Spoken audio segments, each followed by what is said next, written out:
Stage पर जलवा furrows उलमाए किराम, हुफ़ाज़ान निज़ाम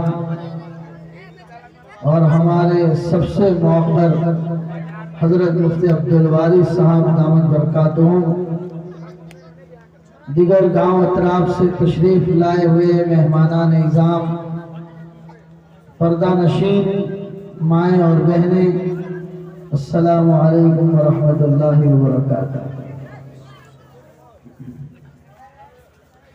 मैं बारहा कहा करता हूँ कि हजरत मुफ्ती साहब के बयान के बाद शायद कोई गुंजाइश नहीं रहती है,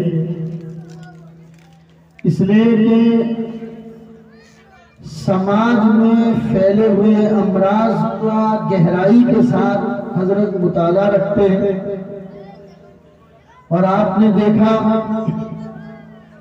खास तौर पर नौजवानों की अहमियत के मुताल्लिक हजरत ने गुफ्तगू फरमाई, शादियाँ के रस्म रिवाजात के मुताल्लिक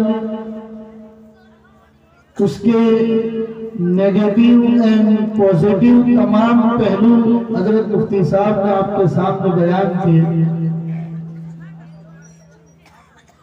मैंने बयान के बाद जब हजरत मुफ्ती साहब आए तो मैंने कहा, अल्लाह ताला आपको नजर बैद से महफूज रखे।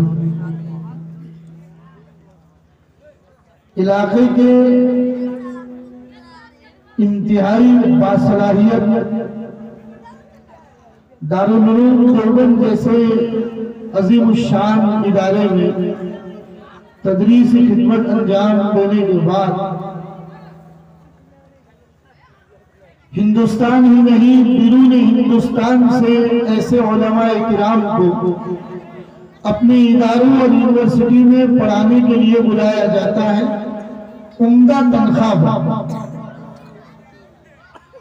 लेकिन इसके बावजूद हजरत मुफ्ती साहब ने अपने इलाके को तरजीह दी और पिछले कई साल से आप हजरात के बीच में रहकर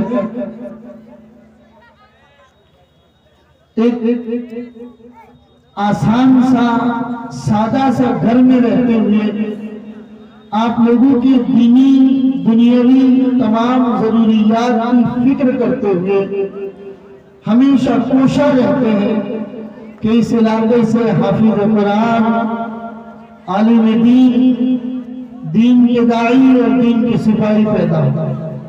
अल्लाह ताला हजरत मुफ्ती साहब के अज़ाइम को पूरा फरमाए, जिस्मानी और रूहानी तंदुरुस्ती अल्लाह हजरत मुफ्ती साहब को अता फरमाए। इलाके के लिए जो अज़ाइम रखते हैं अल्लाह गैब से मदद फरमाए।